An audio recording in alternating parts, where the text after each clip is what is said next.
อย่าหาทำ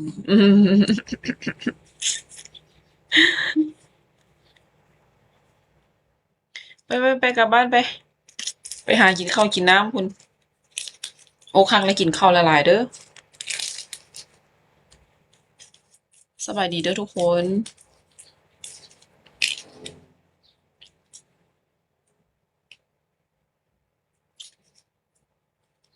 เม่นมาลินน้ำกันได้นะคอมเมนต์ได้นะ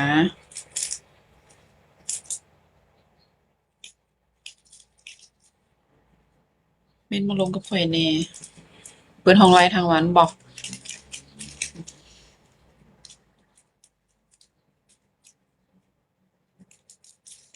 โอ้ยหยิบกลับบ้านเถอะกลับบ้านกินข้าวแล้วค่อยมาไล่น้ำข่อย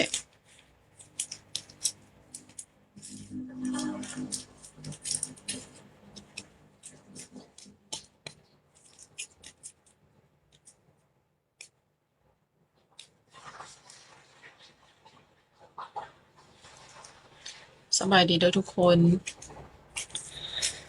ไปกินข้าว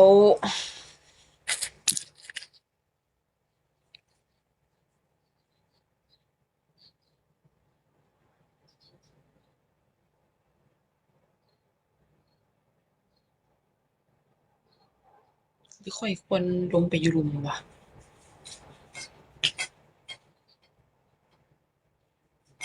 เปลี่ยนกันท่ากันอยู่เนี่ยล่ะมื้อนั้นข่อยก็ท่าเจ้าท่าไปท่ามาบ่ได้ล้มกันซ้ำ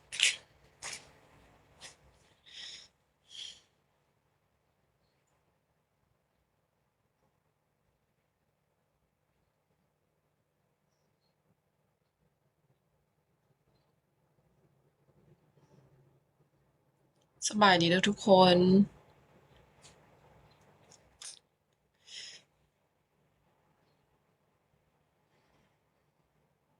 อ้าวมันบ่สร้างดอกเดี๋ยวเจ้าก็สิมีแนวลงกับข่อยคือเก่านั่นล่ะมันสร้างบ่ได้ดอกโอ๊ยปวดขาอืมคิดไปซั้นได้คือดี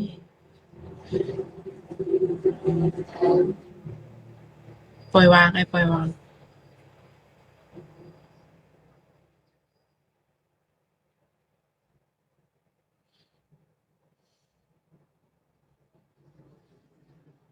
มันบ่มีอิหยังอยู่นำเราได้โดนดอกทั้งความทุกข์แล้วก็ความสุขเนี่ยมันมาแล้วมันก็ไปๆมาๆอยู่แบบนั้นล่ะ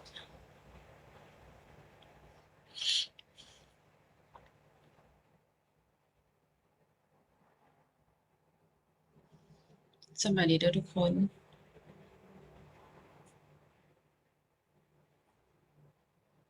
จะไปเที่ยวไปติคิดอิหยัง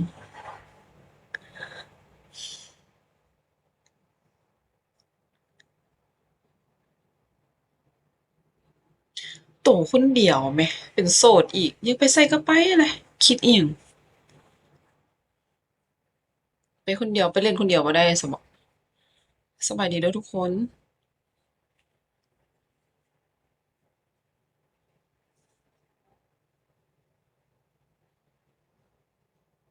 เงินในกระเป๋ามันบ่โอเคไปร้านคนรู้จักเซ็นไว้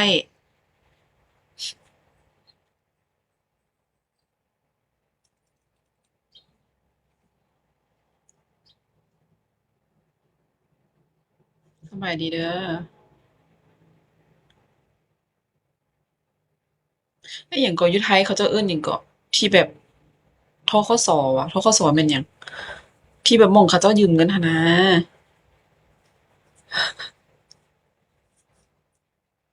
เอารถไปจำเอาเงินมาไปเที่ยวอ้ายจักข้อยเว้าบ่เป็นแหมข้อยได้ยินเขาเจ้าเว้าอยู่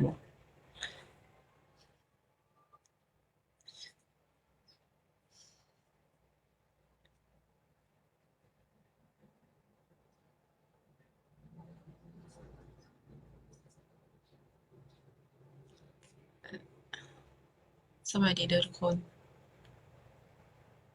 จ่ายบ่หมดบ่อ้าวเฮ็ดจั่งใดวะคิดก่อน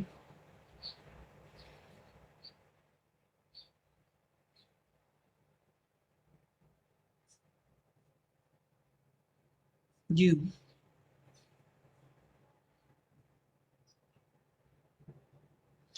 ส่วนนี้เอาไว้ไปเดือนสองบ่เข้าใจ มันคืออะไร สวัสดีเด้อทุกคน พิมพ์มาลงกันได้เด้อ ลองพิมพ์มาลงกันมึงดูหั่นมึงเทื่ออยู่ใกล้กัน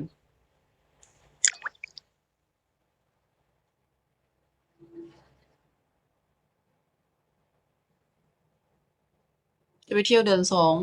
อ๋อ ไปเที่ยวไสอาจจะไปเที่ยวไหน สบายดีเด้อทุกคน ดีนะเนี่ยอกหักแต่ยังกินข้าวได้เนี่ย บางคนกินข้าวบ่ได้เดะวัดภูจำปาสัก งานวัดภูเดือนใดวะ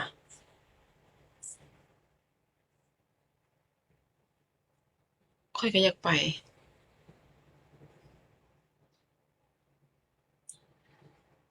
3 มื้อละไม่ได้กินหือเป็นอิหยังอกหักแล้วกินข้าวบ่ลงติคิดฮอดเขาแล้วกินข้าวบ่ลงซี้วะเฮ้ยจังแม่นซากเนาะจะเป็นธรรมชาติสร้างมาแท้วะ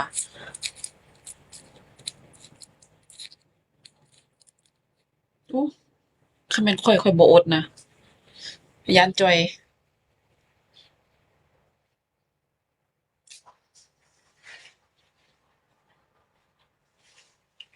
อือสบายดีนะทุกคนเรื่องปกติข้อยสิกินหลายๆ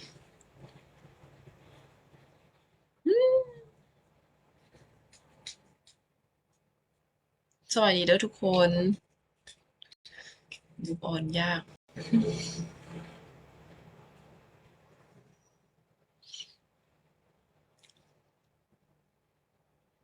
อกหักแค่เรื่องค้ำๆจะได้ยินบ่เพลง